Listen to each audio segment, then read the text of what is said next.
안녕하세요. 고전 책방지기 북나리입니다. 이 세상의 예술가는 크게 두 부류로 나눌 수 있는데요.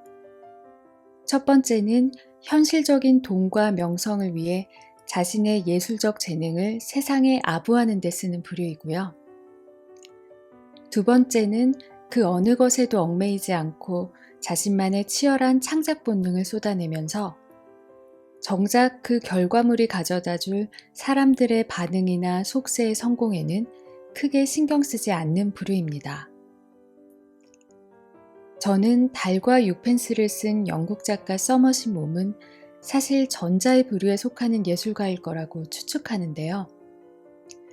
1874년에 꽤 빵빵한 변호사 집안에서 태어난 그는 활동 당시에 유럽 문단에서 가장 높은 원고료를 받던 스타 작가였고, 대중의 시선을 의식해 항상 최고급 수트 차림을 고집했고, 말년에는 영국 왕실에서 명예 훈장을 받기도 하는 등 사회적 명성도 어마어마했습니다. 작가 본인이 이런 대중적 성공과 인기를 추구하지 않았다면 얻지도 못했겠죠. 그는 유럽 문단의 센터 같은 느낌을 주지만 내면에는 불안정한 요소들도 많이 갖고 있었습니다. 10살이 되기 전 양부모를 모두 잃은 고아가 돼서 냉담한 숙부 밑에서 자라야 했고, 불륜으로 시작된 유부녀와 13년간 결혼 생활을 하긴 했지만 당시 보수적인 영국 사회에서는 좀처럼 받아들여지기 힘든 양성애자였다고 합니다.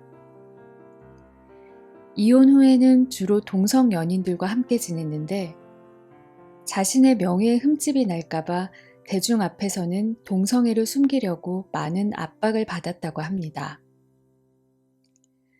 그는 작품 활동 초기에 모든 사회적 시선과 인습을 파격적으로 벗어나서 자신만의 창작 본능에 빠져 사는 자유로운 예술가 인물을 창조하게 되는데요. 그 인물이 바로 오늘 소개해드릴 달과 6펜스에 등장하는 찰스 스트링랜드입니다.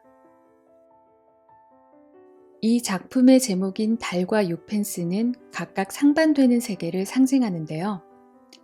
먼저 달은 통제할 수 없는 원시적인 열정과 창조 본능이 꿈틀대는 세계입니다. 작가는 프랑스 후기 인상파 화가인 폴 고갱의 삶과 작품에서 영감을 얻어 이 세계를 만들었다고 하는데요. 고갱과 찰스 스트링랜드는 둘 다 증권 브로커라는 직업을 버리고 갑자기 화가로 전업해 타히티 섬에 갔다는 공통점이 있습니다. 그리고 6펜스라는 세계는 세속적 가치가 가장 중요하게 떠받들여지는 돈과 물질의 세계입니다.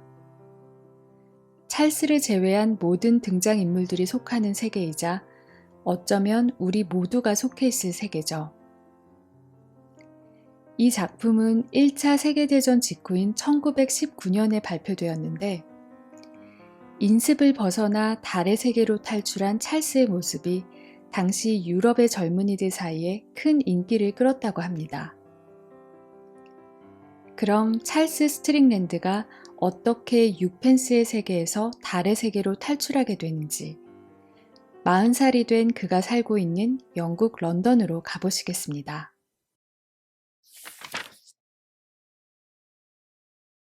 소설 속 화자이자 작가인 나는 런던 사교계에서 문학에 관심이 많은 에이미 스트링랜드 부인을 만나 자주 어울리게 됩니다. 그녀에게는 찰스 스트링랜드라는 남편이 있었는데 그는 투박하고 성실해 보이는 증권 중개인이었습니다. 그런데 긴 여름 휴가 시즌이 끝난 어느 날 런던 사교계가 발칵 뒤집힙니다. 멀쩡하던 찰스가 17년이나 결혼 생활을 한 부인과 아이들을 버리고 내연녀와 파리로 도망갔다는 소문이 돌았기 때문입니다. 스트링랜드 부인은 나를 불러 자신은 절대 이혼할 생각이 없으니 파리에 있는 남편에게 가서 그를 다시 돌아오도록 설득해달라고 부탁합니다. 남편이 돌아와야 사람들도 더 이상 쑥덕대지 않을 거라고 말하면서요. 나는 이런 충격적인 사건 와중에도 세상의 평판을 먼저 신경 쓰는 스트링랜드 부인을 보고 좀 의아해합니다. 남편을 진정 사랑해서 다시 돌아오길 바란다기보다 그저 구설수가 무서워서 돌아오길 바라는 것 같았기 때문이죠. 나는 썩 내키진 않았지만 부인과의 친분 때문에 어쩔 수 없이 찰스를 설득하러 파리로 갑니다.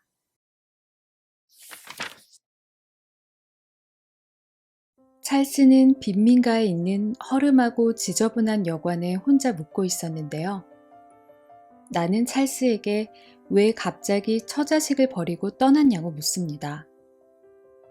그러자 그는 자신은 그림을 그리고 싶어서 집을 떠나왔다고 말합니다. 나는 나이 40인 남자가 그런 말을 한다는 것에 깜짝 놀라며 지금은 타이밍도 늦었고 화가로 돈 벌어 먹고 살기도 힘들다며 설득하려 하지만 그는 이렇게 말합니다.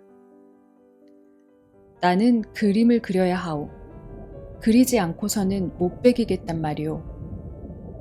물에 빠진 사람에게 헤엄을 잘 치고 못 치고가 문제겠소? 우선 헤어나오는 게 중요하지.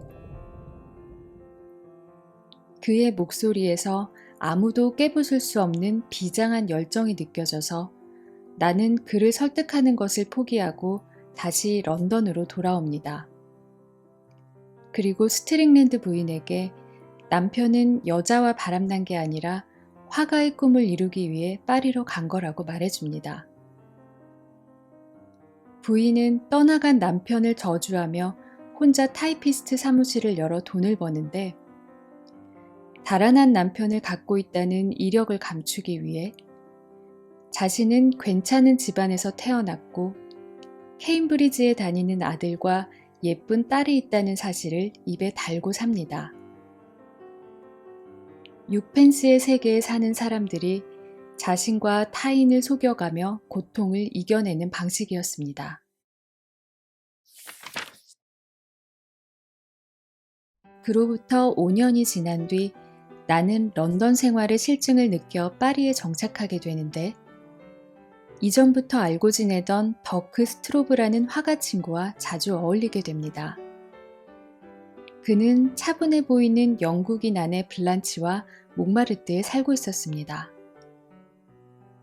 더크는 자신은 별 볼 일 없는 그림만 그리는 못생기고 재능 없는 화가였지만 뛰어난 예술작품을 알아보는 놀라운 신미안을 갖고 있는 이중적인 인물이었는데요. 그는 놀랍게도 아직 그 누구도 발견하지 못한 찰스 스트링랜드의 천재성도 알아보고 있었습니다. 파리에 와 있던 찰스는 매일 빵 한 조각으로 끼니를 때우며 미친 듯이 그림을 그려대고 있었는데요. 돈이 떨어지면 닥치는 대로 잡일을 하고 있었습니다. 그는 자신의 그림을 다른 사람에게 보여주지도 팔지도 않았는데 그에게는 자신의 격렬한 열정을 캔버스에 온전히 쏟아내는 것이 중요할 뿐 그 결과물에 대한 다른 사람의 평가나 인정에는 조금도 관심이 없었습니다. 그러던 어느 날 찰스는 초라한 여인 속에서 홀로 고열에 시달리며 크게 앓게 되는데요. 이 천재를 불쌍히 여긴 더크는 그를 자신의 집에 데려와 정성스럽게 돌보는 오지랖을 발휘합니다.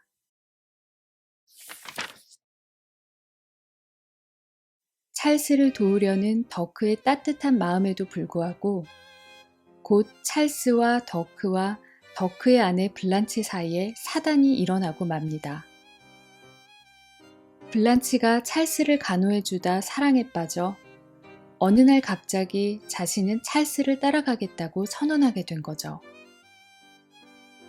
더크가 울며불며 매달려도 소용이 없었습니다. 나는 이 얘기를 듣고 블란치가 남성다운 찰스에게 성적으로 끌렸을 거라고 생각합니다.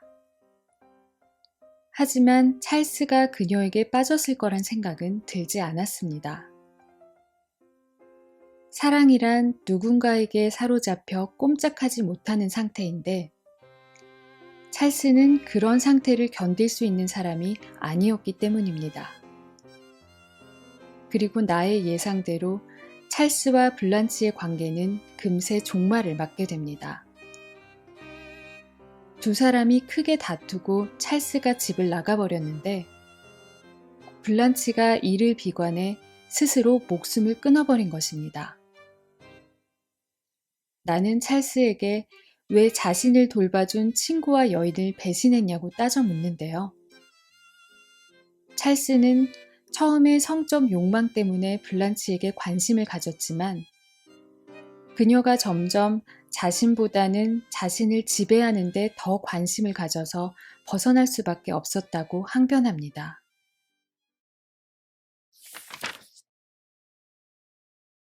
찰스는 파리를 떠나 마르세유로 가게 되고 거기서 막리를 하는 노동자 무리와 다툼에 휘말려 이를 피해 타히티 섬으로 갑니다. 이때 그의 나이 47이었죠.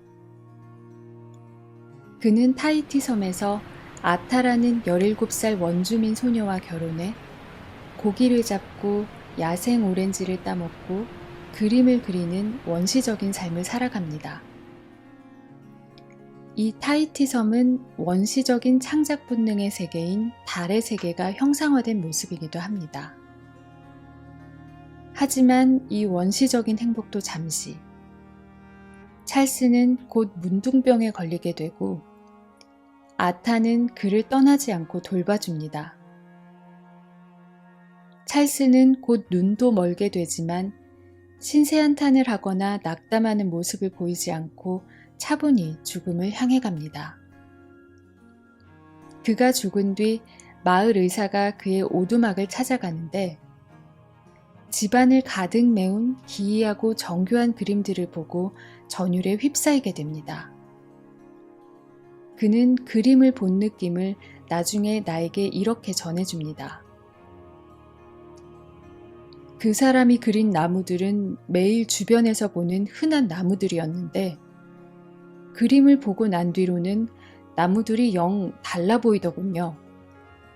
마치 거기에 끝내 잡히지 않는 영혼이나 신비가 숨어 있는 것처럼요.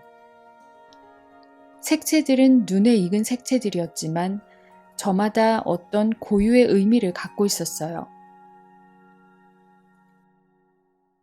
찰스는 최후의 힘을 내어 마지막 작품 안에 자신의 모든 것을 쏟아부은 후 아마 거기서 진정한 해방감을 느꼈을 거라고 나는 생각하게 됩니다. 그 해방감을 굳이 세상 사람들에게 전할 필요가 없어서 부인에게 자신이 죽으면 작품이 그려져 있는 오두막을 불질러 달라는 부탁도 남겼었죠. 그리고 아타는 그의 유언대로 찰스의 최후의 걸작이 담긴 오두막을 불지르고 맙니다.